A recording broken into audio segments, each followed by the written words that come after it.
Últimas de mercado, bastidores, finanças, Deossa no Vasco da Gama e o Flamengo tentando barrar a venda da SAF do rival na justiça. Fala aí pessoal, sou Jorge Nicola, bem-vindos a mais um vídeo do canal, sempre bom ter vocês por aqui, sem perder tempo pedir para deixar like, se inscrever no canal e ativar as notificações. Hora de falar sobre o salário de Deossa, que está bem perto de virar o primeiro reforço do Vasco para a janela da metade do ano, possivelmente o primeiro reforço com participação de Marcos Lamacchia. Deossa aceitou fechar com o Vasco por empréstimo, que vira obrigação de compra na virada do ano, mantendo o seu atual salário. No Betis, ele ganha 190 mil euros por mês. A gente está falando de 1 milhão e 80 mil reais mensais, maior vencimento que o Deossa já ganhou desde que se tornou profissional. Vale a lembrança de que esse atleta pertencia até metade do ano passado ao Monterrey do México.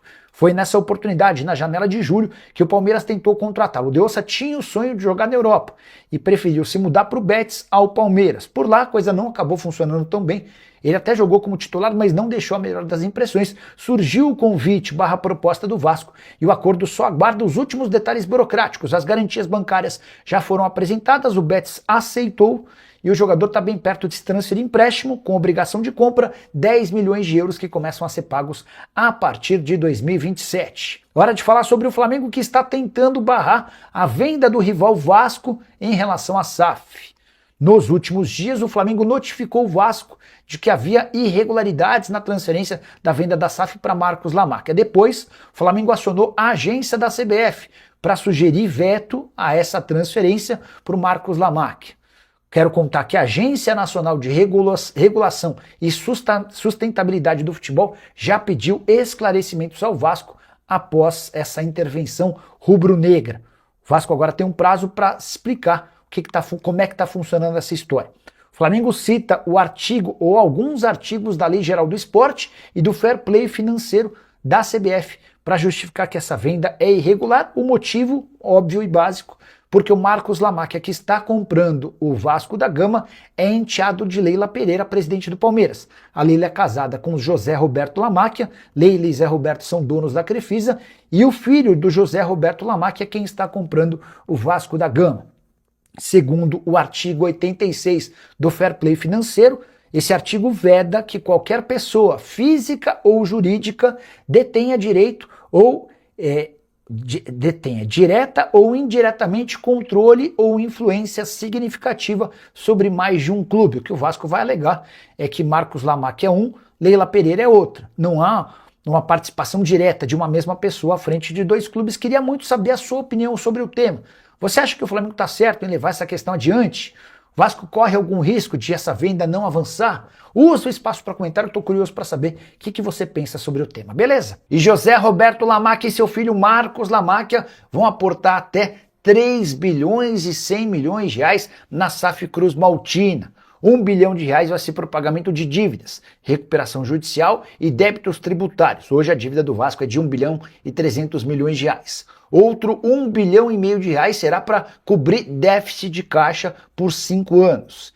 O valor levantado pela Álvares e Marçal projeta que hoje o Vasco gera receitas de 500 milhões, mas despesas de 800 milhões de reais. Então, pelos próximos 5 anos, vai haver esse 1 bilhão e meio para cobrir prejuízos. Para completar, está previsto um aporte de 500 milhões de reais no departamento de futebol com contratações por um período de 5 anos, sem distinção de valores fixos. Você não precisa gastar, por exemplo, 100 milhões de reais por ano. Vai depender das necessidades do Lamacchia e também do Vasco. A saideira, para completar esse aporte de 3 bilhões e 100 milhões de reais, há a previsão de 120 milhões investidos em melhorias no centro de treinamento do time profissional e mais 30 milhões no CT da base.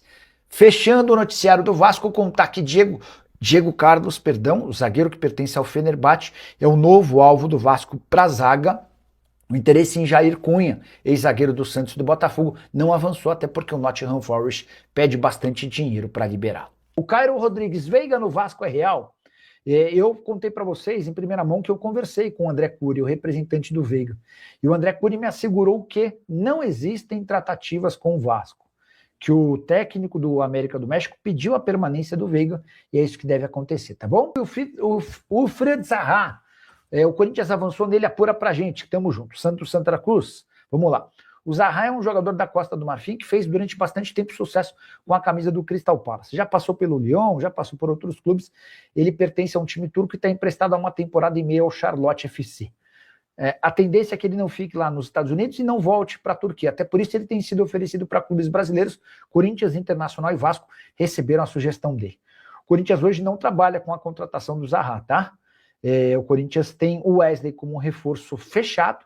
Falta apenas a questão do transfer ban. Depois eu quero falar sobre o pai do Wesley, que acabou arranjando confusão em clubes brasileiros. Falta a definição em relação ao Arthur. Arthur e Corinthians namoram sobre a possibilidade de um acordo. O Zaha, hoje, se for fechar com algum clube brasileiro, eu acho que ele tem mais chance de virar reforço do Vasco, que busca melhorias no elenco. O Zaha não é um jogador caro, 1.200.000 reais por mês, é grande a chance dele ser emprestado. Eu acho que a partir daí pode pintar algum negócio, tá bom? Alba acertou com La Coruña Nicola Descarte. Boa, bom saber, quer ver, ó? Leonardo, é o Leonardo que for, Leonardo Limeira da Silva Filho, esse cara também tá sempre com a gente, nos ajudando aqui, ó, Aubameyang. Só tentar até avançar em cima do que você falou. Recém-promovido à primeira divisão da Espanha, os caras estão dizendo que deve, né? O clube está perto de anunciar, está perto de acordo, enfim, tá muita gente trazendo a notícia de que está perto. Recém-promovido à primeira divisão da Espanha, o clube está perto de anunciar Aubameyang. De acordo com o Futimercado, o gabonês jogará no Deportivo La Coruña. Pierre Aubameyang está com quase tudo acertado para jogar no La Coruña, clube recém-promovido à divisão de elite do futebol espanhol. Informação do jornalista Sebastián Denis, do Futimercado. Mercato. A equipe da Galícia deve pagar cerca de 1,5 milhão de euros ao Olympique de Marselha pela contratação do centroavante de 37 anos. Você vai pensar, 1,5 milhão de euros dava para o Vasco ter pego, né? O ponto é, você está pagando 1,5 milhão de euros por alguém que tem 37 anos de idade, né? E além disso ainda tem todo o salário. Essa será a segunda passagem do gabonês pela Espanha, antes de defender o Barcelona em 2022, após rescindir o contrato com o Arsenal. Então, não está fechado, mas é de fato uma negociação, bem observado pelo Leonardo Limeira Filho. O Luciano Ribeiro, boa noite, Nicola. Fora o Deossa, o Vasco tem outro que vem? Luciano, são algumas possibilidades, né? O Zaha, o atacante marfinense que estava emprestado no Charlotte. O Aubameyang, já acho mais difícil. O Alba não vive o melhor momento da carreira dele, mas seria um baita reforço. Cheguei a contar para vocês que eu ouvi do Thiago Escuro, o executivo de futebol do Mônaco, que se o Aubameyang viesse ao Brasil, ele imagina que o Alba faria maior sucesso. Jogador que está no Olympique de Marselha tem mais um ano de contrato. O Jair, que foi especulado, jogador do Forest, negociação super difícil, ele está valorizado por lá, foi comprado por 12 milhões de euros, hoje vale 15 milhões de euros. Enfim, o Vasco está pensando grande, está pensando em nomes muito pesados e que certamente são mais complicados, né? Boa noite, Nicola. O que a torcida do Vasco pode esperar desse técnico português? Você acredita que a torcida vai sentir falta do Renato? Ô, Nutri Carlos, sendo bem sincero com você, eu não me sinto capaz de opinar sobre o Emanuel Pedro, né? Eu não consigo, cara, sendo bem sincero.